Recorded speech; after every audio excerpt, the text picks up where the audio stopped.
दोस्तों, सामिकी के इस अंक में आप सभी साथियों का स्वागत है और वर्कर्स सोशलिस्ट टीवी के लिए आपके साथ मैं हूँ राजेश त्यागी। आज हम चर्चा करने जा रहे हैं आज से 76 साल पहले घटी उस घटना का जिसकी काली छाया आज फिर से प्रेत बनकर हमारी दुनिया का पीछा कर रही है। हम बात कर रहे हैं हिरोशिमा पर हुए हमले की, नाभिकीय हमले की, जिसने जापान के हिरोशिमा शहर पर नाभिकीय हमले की बात हम कर रहे हैं, जिसने पूरी दुनिया को उस समय झकझोर कर रख दिया था। इसके साथ ही, इस हमले के साथ ही हालांकि द्वितीय विश्व युद्ध थम गया था, लेकिन इसने जिस महाविनाश की दस्तक इंसानियत के दरवाजे पर दी थी, उससे पूरी इंसानियत दहल गई थी। धीरे धीरे उन सबकों को दुनिया ने भुला दिया और फांसीवाद के उन प्रणेताओं ने, फांसीवाद की जन्मभूमि पूंजीवाद ने एक बार फिर से उस प्रेत छाया को दुनिया पर मंडराने के लिए छोड़ दिया। आज ही का दिन था दोस्तों, सुबह 8:30 बजे 6 अगस्त 1945 को सुबह 8:30 बजे हिरोशिमा पर अमेरिकी बॉम्बर B-29 ने नाभिकीय बमों से हमला कर दिया और इसके ठीक 3 दिन बाद जापान के ही दूसरे शहर नागासाकी पर और भी बड़े बम से हमला कर दिया। दोनों नाभिकीय बम थे, न्यूक्लियर बम थे, एटम बम थे, जिनमें तुरंत ही 2,26,000 लोग इन हमलों में तुरंत ही मारे गए और मरने वालों की जो कुल संख्या है वो कितनी थी, इसका कुल अनुमान लगाना इसलिए मुश्किल हो गया क्योंकि बहुत लंबे समय तक लोग मरते रहे, बहुत लंबे समय तक लोग मौत का ग्रास बनते रहे और मरने के अलावा लाखों की तादाद में लोग अपंग हो गए। जो नई पीढ़ियां पैदा हुई वे अपंग पैदा हुई। विकिरण का जो पॉइजनिंग थी, रेडिएशन की जो पॉइजनिंग थी, विकिरण ने जो विषकरण किया, जिसको मेडिकल एक्सपर्ट्स ने रेडिएशन पॉइजनिंग की संज्ञा दी, वो इतनी ज़्यादा थी कि कोई भी व्यक्ति जापान के अंदर इससे अछूता नहीं रहा। रेडिएशन पॉइजनिंग की जद में हर व्यक्ति आया और उसका किसी न किसी तरह का भारी नुकसान हुआ। कैंसर, जन्मजात अपंगता, मानसिक विक्षिप्तता और तमाम तरह के, बहुत तरह के रोगों से न सिर्फ वो पीढ़ी जिसने अपनी आंखों से उस बम को गिरते हुए देखा था, जिसने उसके कुप्रभावों को सहा था, न सिर्फ वो पीढ़ी बल्कि जो बच्चे माँओं के गर्भ में थे वे भी, और जो गर्भ में नहीं थे बाद में पैदा हुए वे भी, लंबे समय तक इसके जो जेनेटिक प्रभाव हैं, इन्फ्लुएंसेस हैं, वो चलते रहे और मेडिकल एक्सपर्ट्स का कहना है कि वो आज भी जारी हैं। आज 76 साल के बाद भी इस बम के कुप्रभाव जो हैं वो जारी हैं। जापान की इन दोनों शहरों की मिलाकर हिरोशिमा और नागासाकी की 40% जनता इन बमों के प्रभाव से नष्ट हो गई थी।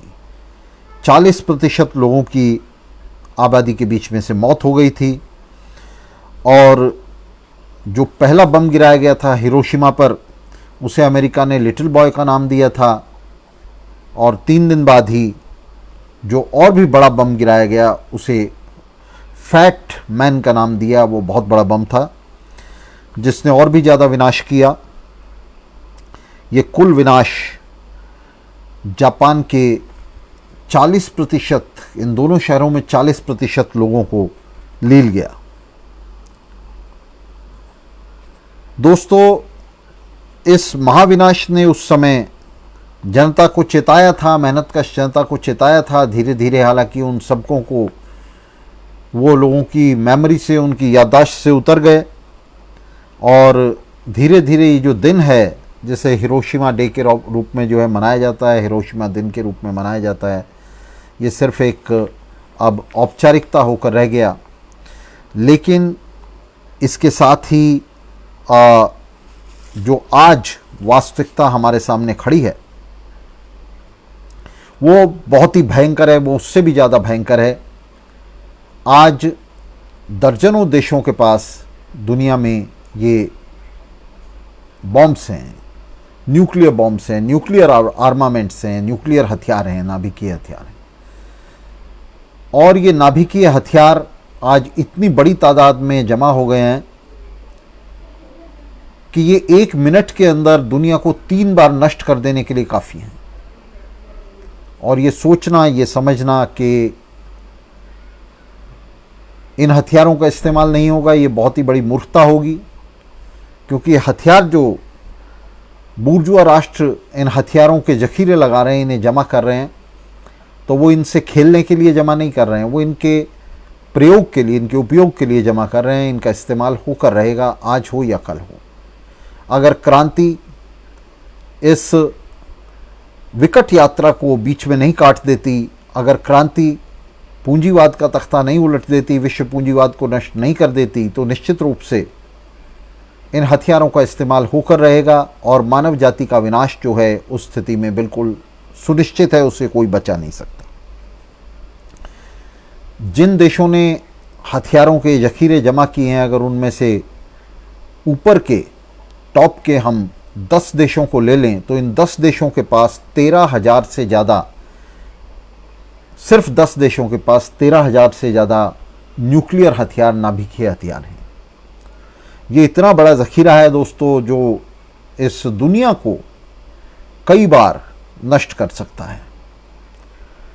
और नाभिकीय हथियारों का इस्तेमाल युद्ध में नहीं होगा, इसकी कोई गारंटी नहीं है। बल्कि सच बात तो ये है कि जो भी देश पहले नाभिकीय हथियारों का इस्तेमाल करेगा, वो अपने शत्रु देशों का पहले और ज़्यादा सफलता से, ज़्यादा तीव्रता से सफाया कर देगा। इसमें सभी देश जिनके पास नाभिकीय हथियार हैं, वे भी, जिनके पास नहीं हैं वे भी, इस बात को जानते हैं कि इसमें दूसरा मौका किसी को नहीं मिलेगा। जो देश इन हथियारों का पहले इस्तेमाल कर देगा, वो बाद में मरेगा। तो जब इस सच्चाई को सब जानते हैं, तो इन नाभिकीय हथियारों का युद्ध में इस्तेमाल होने से कोई नहीं रोक सकता। निश्चित रूप से इन हथियारों का इस्तेमाल होकर रहेगा। जब तक, अब सवाल ये है कि क्या युद्ध होगा, क्या नाभिकीय युद्ध होगा, क्या विश्व युद्ध होगा? तो दोस्तों, ये सवाल आज कोई नया नहीं है। पहले विश्व युद्ध की पूर्व संध्या पर और उससे भी पहले, उससे 2 दशक पहले, ये सवाल बार बार खड़ा होता रहा कि क्या युद्ध होगा। पहला विश्व युद्ध हुआ, उसमें महाविनाश हुआ। फिर आपने देखा किस तरह से पहले विश्व युद्ध के बाद संयुक्त राष्ट्र का, लीग ऑफ नेशंस का गठन हुआ और लीग ऑफ नेशंस जो है वो दूसरे विश्व युद्ध को रोकने में असफल रही। फिर यही सवाल खड़ा हुआ कि क्या पहले विश्व युद्ध ने जिस तरह से मानव जाति को चेता दिया है, जिस तरह से उसकी विभीषिका ने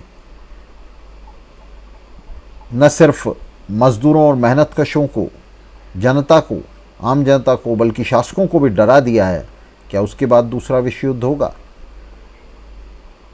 तो इस पर अभी बहस चल रही थी, विचार चल ही रहा था कि दूसरा विश्व युद्ध आ गया। और ये 2 विश्व युद्ध नहीं, इनके बीच में अगणित युद्ध लड़े गए, जो कितनी बार विश्व युद्ध में तब्दील होते होते बदलते रह गए। तो इन सवालों का, इन मूर्खतापूर्ण सवालों का कि क्या विश्व युद्ध होगा, इनका जवाब इतिहास ने हाँ में दिया। इतिहास ने कहा कि निश्चित होगा। पूंजीवाद रहेगा तो युद्ध भी होंगे। पूंजीवाद में पूंजीवादी गिरोहों की, पूंजीवादी राष्ट्रों की, पूंजीवादी राष्ट्र राज्यों की और इन राष्ट्र राज्यों के गिरोहों की जो आपस में प्रतियोगिता चलती है।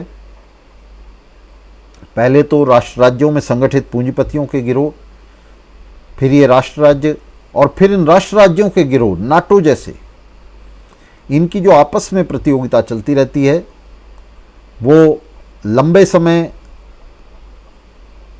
पहले एक शांतिपूर्ण दौर में चलती रहती है। एक शांतिपूर्ण दौर चलता है उसका, जिसमें ये बाजार में प्रतियोगिता करते हैं। उसके बाद युद्ध शुरू होते हैं, लेकिन परोक्ष युद्ध शुरू होते हैं, लाइट फुटेड युद्ध शुरू होते हैं। बड़े युद्धों के बीच में ये जो छोटे छोटे परोक्ष युद्ध हैं, जिसको हम टेररिज्म के, आतंकवाद के नाम से जानते हैं, ये चलते रहते हैं। आतंकवाद और कुछ नहीं है, इन राष्ट्र राज्यों के बीच में चलने वाला परोक्ष युद्ध है। ये चलते रहते हैं और जब इनसे काम नहीं चलता, जब कन्फ्लिक्ट्स जो हैं, मुठभेड़ें जो हैं वो विस्फोटक रूप लेने लगती हैं, तो राष्ट्र राज्यों के बीच में युद्ध छिड़ते हैं। अभी हमने कल ही कार्यक्रम किया था किस तरह से इस समय इज़राइल और ईरान के बीच में युद्ध का माहौल बन रहा है। ईरान को घेरने की कोशिश की जा रही है। अमेरिका और चीन के बीच में युद्ध का माहौल बन रहा है। अमेरिका और रूस के बीच में, नाटो शक्तियों और रूस के बीच में युद्ध का माहौल बन रहा है। भारत और पाकिस्तान के, भारत और चीन के बीच में युद्ध का माहौल बन रहा है। पूरी दुनिया के अंदर जो बूर्जुआ राष्ट्र राज्य हैं, जितने भी बूर्जुआ राष्ट्र राज्य हैं, और पूरी दुनिया आज इन्हीं बूर्जुआ राष्ट्र राज्यों में बटी हुई है, ये बूर्जुआ राष्ट्र राज्य शांति से नहीं रह सकते। ये बूर्जुआ राष्ट्र राज्य उन पूंजीपतियों के गिरोहों के अड्डे हैं जो पूंजीपतियों के गिरोह इन पर शासन करते हैं। और ये पूंजीपतियों के गिरोह दुनिया भर की मंडियों में मुनाफों की लूट करने में, मानवीय संसाधनों की लूट करने में, प्राकृतिक संसाधनों की लूट करने में एक दूसरे से होड़ लगाते रहते हैं, एक दूसरे से कंपटीशन करते रहते हैं। और ये कंपटीशन जब तक पीसफुल रहता है, या कहें कि कंपैरेटिवली पीसफुल रहता है, तुलनात्मक रूप से जो है ये शांतिपूर्ण रहता है। शांतिपूर्ण तो ये कभी रहता ही नहीं है। ये मारकाट चलती रहती है, हिंसा चलती रहती है इनके बीच में। लेकिन जब तक ये तुलनात्मक रूप से शांतिपूर्ण रह पाता है, ये रहता है, और उसके बाद ये हिंसक मुठभेड़ों में बदलना शुरू कर देता है। ये हिंसक मुठभेड़ें, जैसा मैंने कहा कि पहले छोटे मोटे झड़पों का रूप लेती हैं सीमाओं पर, फिर वे परोक्ष युद्धों में बदलती हैं, और ये परोक्ष युद्ध प्रत्यक्ष युद्धों में बदल जाते हैं, बड़े युद्धों में बदल जाते हैं। और फिर ये युद्ध जो हैं, जैसे इसमें महाशक्तियाँ उतरती हैं, तो विश्व युद्धों में बदल जाते हैं। और विश्व युद्ध तक बदलने में इसको कितना समय लगता है, किसी छोटे से युद्ध को हम नहीं कह सकते। ये कुछ दिन या कुछ घंटे में भी विश्व युद्ध में बदल सकता है। और आज जिस तरह का आर्सेनल, जिस तरह के शस्त्रास्त्र दुनिया के पास हैं, उनके अंदर बहुत ही स्विफ्टली, बड़ी तेज़ी से किसी भी मामूली झड़प का एक विश्व युद्ध में तब्दील हो जाना कोई बड़ी बात नहीं है। क्योंकि पूरी दुनिया जो है, पूरी दुनिया के जो शासक हैं आज, वो ये जानते हैं, उन्हें पता है कि किसी को भी दूसरा मौका नहीं मिलेगा। वही देश जो है इसमें विजेता होगा जो सबसे पहले नाभिकीय हथियारों का इस्तेमाल कर देगा। हालांकि ये विजेता भी विजेता नहीं होगा, ये विजेता भी उन नाभिकीय हथियारों के इस्तेमाल की, उसके जो तमाम तरह के कुप्रभाव हैं उनकी चपेट में आ जाएगा। अगर दुश्मन उसे नष्ट नहीं करेंगे तो अपने ही हथियारों की चपेट में आ जाएगा, और उसका भी उसी तरह से नुकसान होगा जैसे दूसरों का होगा। तो इस समय फिर से हिरोशिमा और नागासाकी की याद करते हुए, हिरोशिमा डे को याद करते हुए, उस पर उन तमाम विक्टिम्स को, शिकार हुए लोगों को याद करते हुए, हम अपने वक्त में ये जो ज़ख़ीरा बन गया, उस समय तो ये 2 ही बम इस्तेमाल हुए थे, आज 13,000 न्यूक्लियर वेपन्स का ज़ख़ीरा तो सिर्फ ऊपर के 10 देशों के पास है। तो दोस्तों, हमारी दुनिया और भी बड़े बहुत ही विशालकाय ज्वालामुखी के मुंह पर आकर बैठी हुई है। और ये जो खतरा है ये एक वास्तविक खतरा है। खतरा वास्तव में न्यूक्लियर वेपन्स से नहीं है। न्यूक्लियर फ्यूल का इस्तेमाल तो बिजली बनाने के लिए किया जा सकता है, शांतिपूर्ण उद्देश्यों के लिए किया जा सकता है, ऐसे उद्देश्यों के लिए किया जा सकता है जिनसे मानव जाति को लाभ हो। इन न्यूक्लियर वेपन्स को डिस्बैंड करके न्यूक्लियर रिएक्टर्स के अंदर इस न्यूक्लियर फ्यूल का इस्तेमाल किया जा सकता है। और दुनिया में मैं आपको बता दूं कि इतने बड़े पैमाने पर न्यूक्लियर रिएक्टर्स को इससे ईंधन मिल सकता है इन वेपन्स से। इन 13,000 और इन 13,000 से ऊपर जो 30,000 वेपन्स तमाम दर्जनों नाभिकीय महाशक्तियों के हाथ में हैं, उनसे पूरी दुनिया में न्यूक्लियर रिएक्टर्स को फ्यूल मिल सकता है, जिससे लोगों को लगभग मुफ्त बिजली मिल सकती है 24 घंटे। पूरी दुनिया को आज मुफ्त बिजली मिल सकती है इतने न्यूक्लियर फ्यूल में। लेकिन हम देख क्या रहे हैं कि यूरेनियम, थोरियम जैसे जो भंडार हैं इस न्यूक्लियर एनर्जी के, उनका इस्तेमाल विध्वंसकारी, विनाशकारी उद्देश्यों के लिए किया जा रहा है। और वे तमाम उद्देश्य, ये आज न्यूक्लियर साइंस इतनी डेवलप्ड है, उसका इस्तेमाल कैंसर जैसे रोगों को डिटेक्ट करने में और उनके इलाज में किया जा रहा है। लेकिन बड़ी तादाद में ये जो न्यूक्लियर साइंस है, इसका इस्तेमाल पूंजीवाद विध्वंसकारी उद्देश्यों के लिए कर रहा है बजाय कल्याणकारी उद्देश्यों के। तो हमारे वक्त में ये जो पूरा साम्राज्यवाद है, पूरी जो साम्राज्यवादी दुनिया है जो शत्रु राष्ट्र राज्यों में बटी हुई है, और ये राष्ट्र राज्य जो हैं ये निजी संपत्ति पर टिके हुए हैं, और ये निजी संपत्ति दुनिया के चंद पूंजीपतियों के हाथ में है। दुनिया की तमाम संपत्ति के एक मुट्ठी भर पूंजीपति मालिक हैं जो आपस में गिरोह बनाकर आपस में जंग करते रहते हैं, आपस में मारामारी करते रहते हैं, और इस तरह के आयुध, इस तरह के आर्सेनल जो हैं उन्होंने इकट्ठे कर लिए हैं। राष्ट्रवाद की, अंधराष्ट्रवाद की आग भड़काते हैं। भारत को पाकिस्तान के खिलाफ, भारत को चीन के खिलाफ, अमेरिका को चीन के खिलाफ, नाटो यानी यूरोपीय देशों की जनता को चीन और रूस के खिलाफ उकसाते हैं। तो पूरी दुनिया में ये जो उकसावेबाजी का खेल है, ये पूंजीपतियों के ये गिरोह और इनकी दलाली करने वाला दक्षिणपंथी मीडिया दिन रात 24 घंटे इस खेल को खेलता रहता है, लगातार उकसाता रहता है, लगातार बताता रहता है कि चीन पाकिस्तान ने कितना जो है उसने अपने पास हथियार जोड़ लिए हैं, किस तरह से वो मारामारी की तैयारी कर रहा है। उधर उन्हें भड़काता है कि उनका जो मीडिया है वो वहाँ काम करता है, वो बताता है कि इस तरह से भारत ने और अमेरिका ने बड़े आर्सेनल जो हैं वो इकट्ठा कर लिए हैं, और वास्तव में कर भी लिए हैं। इन तमाम देशों ने इन असलहों का ढेर लगा दिया है अपने पास। आज अगर आप दुनिया में देखें तो गरीब से गरीब देश, पाकिस्तान और बांग्लादेश जैसे देश, वो भी इस बात के लिए मजबूर हो रहे हैं कि वो नाभिकीय शक्ति बने। जिनके लोगों के पास खाने के लिए रोटी नहीं है, पहनने के लिए कपड़ा नहीं है, रहने के लिए, सिर छुपाने के लिए छत नहीं है, दुनिया के सबसे गरीब देश इस दौड़ में खींचे जा रहे हैं। ये जो मैंडेट है, ये जो दौड़ है, ये उन पर लादी जा रही है। इन देशों के जो शासक हैं, ये दौड़ उनके हित में है। ये दौड़ नरेंद्र मोदी के हित में है, ये दौड़ इमरान खान के हित में है, और इन दोनों के जो मालिक हैं, जो बड़े पूंजीपति हैं, दोनों देशों में उनके हित में है। एक दूसरे की अपनी तिजोरियों को बचाने और एक दूसरे की तिजोरियों को लूटने, बाजारों की लूट करने, उनके अंदर अपना हिस्सा बढ़ाने, दूसरों का हिस्सा घटाने, दूसरों को अस्थिर करने, खुद को स्थिर रखने, इन सब के लिए उन्हें हथियार चाहिए, और ऐसे हथियार चाहिए जिससे एक ही बार में ज़्यादा से ज़्यादा लोगों को मारा जा सके, ज़्यादा से ज़्यादा निहत्थे निर्दोष सिविलियंस को मारकर एक दूसरे देश के अंदर हड़कंप मचाया जा सके। ऐसे हथियार चाहिए, WMD चाहिए, वेपन्स ऑफ मास डिस्ट्रक्शन, जनसंहार के हथियार चाहिए। और इन हथियारों, आज पूरी दुनिया जो है उसकी जो पूरी तवज्जो है वो इन हथियारों के निर्माण पर है। साइंस जो है वो अगर कहीं काम कर रही है, स्वास्थ्य के लिए काम नहीं कर रही, वो शिक्षा के लिए काम नहीं कर रही, साइंस उसके लिए उपयोग नहीं हो रहा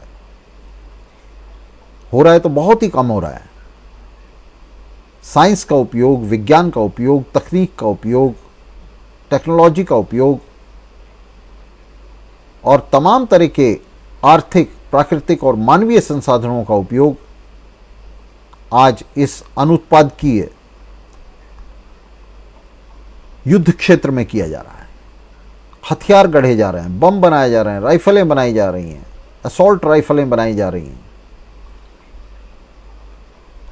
हवाई जहाज बनाए जा रहे हैं, राफेल जैसे बम वर्षक पानी के जहाज बनाए जा रहे हैं, समुद्र में लड़ा जा रहा है, जमीन पर लड़ा जा रहा है और अब आकाश में भी लड़ा जा रहा था और अब जो है ग्रहों और उपग्रहों पर पहुंचकर, अंतरिक्ष में पहुंचकर लड़ाई की तैयारी की जा रही है। तो पूरा जो जलवायु है उसे दूषित किया जा रहा है। हर रोज़ ये बूर्जुआ राष्ट्र राज्य कभी ज़मीन पर, कभी समुद्र के अंदर नाभिकीय हथियारों के परीक्षण कर रहे हैं, जिससे पूरा पानी और पूरी ज़मीन वो सब दूषित हो रही है। कैंसर फैल रहा है, कैंसर जैसी बीमारियां फैल रही हैं और तरह तरह की बीमारियां फैल रही हैं। जिस तरफ विज्ञान की तवज्जो होनी चाहिए, जिस तरफ विज्ञान का ध्यान होना चाहिए, उसका फोकस होना चाहिए, वो नहीं हो पा रहा है। वायरस, एक छोटा सा वायरस, उसका मुकाबला आज सारी दुनिया की साइंस नहीं कर पा रही है। पूरी दुनिया में तमाम देश मिलकर, तमाम बूर्जुआ देश मिलकर एक छोटे से वायरस के लिए दवाई का आविष्कार नहीं कर पा रहे हैं। क्यों नहीं कर पा रहे हैं? उसके लिए कोई किसी तरह के संसाधन, किसी तरह के आर्थिक संसाधन नहीं दिए जा रहे हैं, किसी तरह के उसे एड नहीं दी जा रही है। बूर्जुआ राष्ट्र राज्य एक दूसरे से सारी रिसर्च को चोरी कर रहे हैं और जो कोई शोध हो रहा है उसे छुपा रहे हैं, एक दूसरे से छिपा रहे हैं उसे। एक दूसरे देश जो हैं वो शोध ना कर पाएँ इसे भी निश्चित कर रहे हैं, दूसरे देशों में शोध को नष्ट कर रहे हैं। अभी अभी आपने देखा किस तरह से इजराइल ने ईरान की जो न्यूक्लियर फैसिलिटी थी, बिजली बनाने का, न्यूक्लियर एनर्जी से बिजली बनाने का जो उसका बहुत बड़ी फैसिलिटी थी, उसको नष्ट किया इसी साल अप्रैल में। तो पूरा जो उपयोग है विज्ञान का वो इन उद्देश्यों के लिए किया जा रहा है, विनाशकारी उद्देश्यों के लिए किया जा रहा है। और ये जो सबसे ज़रूरी, सबसे प्रेसिंग जो आज ज़रूरत है मानव जाति की, जिसमें विशेष रूप से असाध्य बीमारियों के लिए इलाज ढूंढना, वायरस, कोरोना वायरस जैसे वायरसेस को रोकना, उनके लिए वैक्सीन बनाना, उनके लिए दवाई बनाना, ये जो सब उद्देश्य हैं, इनके लिए किसी भी तरह से विज्ञान का इस्तेमाल नहीं हो रहा है। और इसका परिणाम हमारे सामने ये आ रहा है कि हथियार तो जो विध्वंस करेंगे वो करेंगे ही और कर ही रहे हैं। पूरे मिडल ईस्ट में हमने देखा किस तरह से सीरिया और यमन में अमेरिकी बम वर्षकों ने वाइट फॉस्फोरस का इस्तेमाल किया। वाइट फॉस्फोरस जो आपने देखा किस तरह से सड़क पर भागते हुए बच्चों के ऊपर वाइट फॉस्फोरस डाला जा रहा था, और जब बच्चों की पूरी स्किन जो है, पूरी खाल जो है उससे जल रही थी, तो हिलेरी क्लिंटन जो है ताली बजाकर तमाशा देख रही थी टीवी पर, वो ताली बजा रही थी कि हम विजयी हो रहे हैं। तो पूरी दुनिया के अंदर इन पूंजीवादी शासकों ने हिरोशिमा से, नागासाकी से किसी तरह के सबक नहीं लिए, बल्कि उन बमों को जिन्होंने हिरोशिमा और नागासाकी में ये भयंकर जनसंहार किया था, मानवता के प्रति अपराध किया था, उन बमों का आज पूरा जखीरा दुनिया के अंदर लगा दिया, बल्कि उनसे भी बहुत ज़्यादा शक्तिशाली बमों का जखीरा लगा दिया। और इस जखीरे के लगने से दुनिया एक बार फिर विनाश के ज्वालामुखी पर जा बैठी है। जैसा हमने कहा कि जो खतरा है वो इन बमों से नहीं है, वो खतरा है पूंजी की सत्ता से, खतरा है पूंजीवाद से, खतरा है पूंजीपतियों के गिरोहों से, जो जिनके हाथ में ये बम हैं। ये बम अपने आप नहीं चल सकते। ये जो न्यूक्लियर एनर्जी है, विज्ञान ने जो दिया है, बहुत सारे लोग जो हैं, जो प्रकृतिवादी हैं, विज्ञान के विरोधी हैं, वो ये कह देते हैं कि देखिए विज्ञान ने क्या दिया, विज्ञान ने विनाश दिया, हिरोशिमा दिया, नागासाकी। तो ये विज्ञान ने नहीं दिया हिरोशिमा और नागासाकी, विज्ञान ने नहीं दिए ये अस्त्र शस्त्र। यह अस्त्र शस्त्र आपको पूंजीवाद दे रहा है, वो विज्ञान का दुरुपयोग कर रहा है, और दुरुपयोग तो फिर किसी भी चीज का हो सकता है। आज हमारे सामने ये बहुत बड़ा कार्यभार है। अगर हमें अपनी दुनिया को बचाना है, अगर हमें आदमियत को बचाना है, इंसानियत को बचाना है, आदमी की नस्ल को बचाना है, तो हमारे सामने ये बहुत बड़ा कार्यभार है कि हम पूंजीवाद के खिलाफ निर्णायक संघर्ष में उतरे। मैं निर्णायक पर खासतौर से जोर दे रहा हूँ। अब वो समय नहीं रह गया है कि हम पूंजीवाद के खिलाफ लंबे समय का एक मेंशेविक कार्यक्रम लेकर के बैठ जाएं कि पहले पूंजीवाद को विकसित होने देंगे और फिर जो है समाजवादी क्रांति करेंगे। इतिहास ने हमारी पीढ़ी के लिए कोई समय नहीं छोड़ा है। हमें ये तय करना है कि या तो हम पूंजीवाद को उखाड़ कर फेंक दें, या तो हम समाजवाद के लिए संघर्ष करें, और या फिर हम विनाश लीला को, उस विनाश लीला को जो हिरोशिमा और नागासाकी ने देखी, जो जापान ने देखी, जिसकी दुनिया गवाह है, उस विनाश लीला को आज हजारों गुना मैग्नीफाई करके, हजारों गुना उसे बड़ा करके देखने के लिए तैयार हैं। अगर इनकलाब से हम पूंजीवाद को नहीं उखाड़ फेंकते तो निश्चित रूप से पूंजीवाद मानव जाति को उखाड़ फेंकेगा। ये हिरोशिमा डे का, हिरोशिमा दिवस का एक ज्वलंत सबक है जिसे हमारी पीढ़ी को किसी तरह नहीं भूलना है।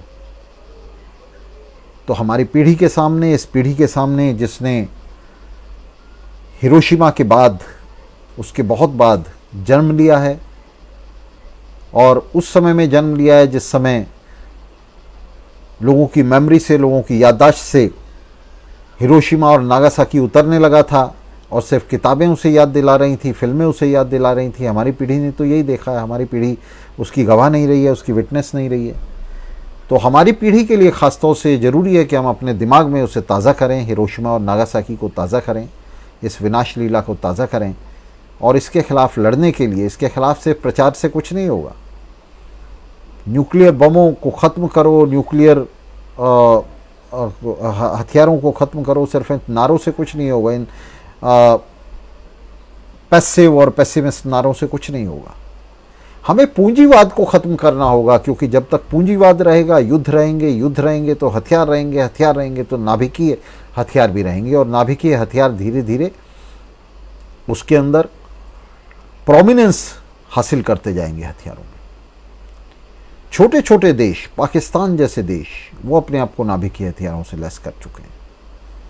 तो एक ऐसा वक्त आ रहा है जिस समय हम नहीं जानते कि कोई भी सिरफिरा जो है वो इसका इस्तेमाल शुरू करेगा, और एक जगह जब इस्तेमाल इसका शुरू होगा, और इसके इस्तेमाल से नहीं, इसके इस्तेमाल की अफवाह से भी, एक गलत सूचना से भी तुरंत दसियों देश जो हैं चारों तरफ से नाभिकीय हथियारों का इस्तेमाल करने के लिए बाध्य होंगे। तो ये देश, बहुत सारे साथी कहते हैं कि इसके ख़तरे का सबको पता है और ये नहीं होगा। तो साथियों, जिन लोगों के हाथ में नाभिकीय हथियार हैं, मौजूद हैं, वे ना भी चाहें, वे इन नाभिकीय हथियारों का इस्तेमाल ना भी करना चाहें, तो भी इतिहास की जो अंधी शक्तियाँ हैं, पूंजीवाद की जो अंधी शक्तियाँ हैं, पूंजीवाद की जो एनार्की है, वो उनसे इसका इस्तेमाल कराएगी, उन्हें बाध्य करेगी इसका इस्तेमाल करने के लिए। तो इससे पहले कि इनका इस्तेमाल हो, इनका विनाश जरूरी है, और पूंजीवाद का विनाश हुए बिना, बुर्जुआ राष्ट्र राज्यों का विनाश हुए बिना, दुनिया में समाजवादी संघ की स्थापना हुए बिना, मजदूर किसान सरकारों का निर्माण हुए बिना, एक विश्व समाजवादी संघ का निर्माण हुए बिना, ये जो खतरा है युद्धों का, और इन युद्धों में नाभिकीय हथियारों के इस्तेमाल का, रासायनिक हथियारों के इस्तेमाल का, जैविक हथियारों के इस्तेमाल का, जैविक और रासायनिक हथियार भी कोई नाभिकीय हथियारों से कम खतरनाक नहीं है। एक जैविकीय हथियार जो है, आपने देखा किस तरह से पूरी दुनिया के अंदर किस तरह की विनाश लीला रच सकता है। इस तरह के वायरस को, कोरोना वायरस जैसे वायरस को, अगर एक हथियार जो है वो किसी एक देश के अंदर फैलाना चाहे तो उसे सेकंड्स के अंदर, पलों के अंदर पूरे देश के अंदर फैला सकता है। और इसके अलावा दूसरे तमाम हथियार, कारपेट बॉम्ब्स, फास्फोरस बॉम्ब्स और इस तरह के बहुत ही जो ख़तरनाक वेपन्स ऑफ मास डिस्ट्रक्शन हैं, जनसंहारक हथियार हैं, तो इनके आज ज़ख़ीरे जो है पूंजीवादी सरकारों ने, पूंजीवादी राष्ट्र राज्यों ने लगा लिए हैं। तो इनके खिलाफ लड़ाई आज, नाभिकीय हथियारों के खिलाफ लड़ाई, नाभिकीय विनाश के खिलाफ लड़ाई, नाभिकीय शीत की गणना के खिलाफ, उसकी अपेक्षा के खिलाफ लड़ाई आज वास्तव में पूंजीवाद के खिलाफ लड़ाई है। इन पूंजीवादी सरकारों के खिलाफ लड़ाई है, बूर्जुआ राष्ट्र राज्यों के खिलाफ लड़ाई है, निजी संपत्ति के खिलाफ लड़ाई है, और कुल मिलाकर दुनिया में पूंजीवाद के खिलाफ लड़ाई है। युवा पीढ़ी के लिए इतिहास ये चुनौती पेश कर रहा है, जिस दोराहे पर लाकर उसे खड़ा किया है वहाँ उसके सामने सिर्फ दो ही रास्ते जाते हैं, एक समाजवाद की तरफ, दूसरा बर्बरता और विनाश की तरफ।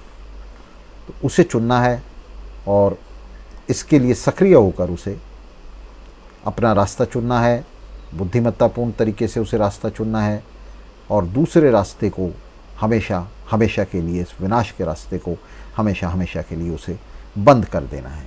तो दोस्तों, आपका बहुत बहुत धन्यवाद इस प्रोग्राम में शामिल होने के लिए, इसे सुनने के लिए, और हम इस तरह के कार्यक्रम लेकर आपके बीच में आते रहेंगे। तब तक के लिए इजाज़त दीजिए। सलाम।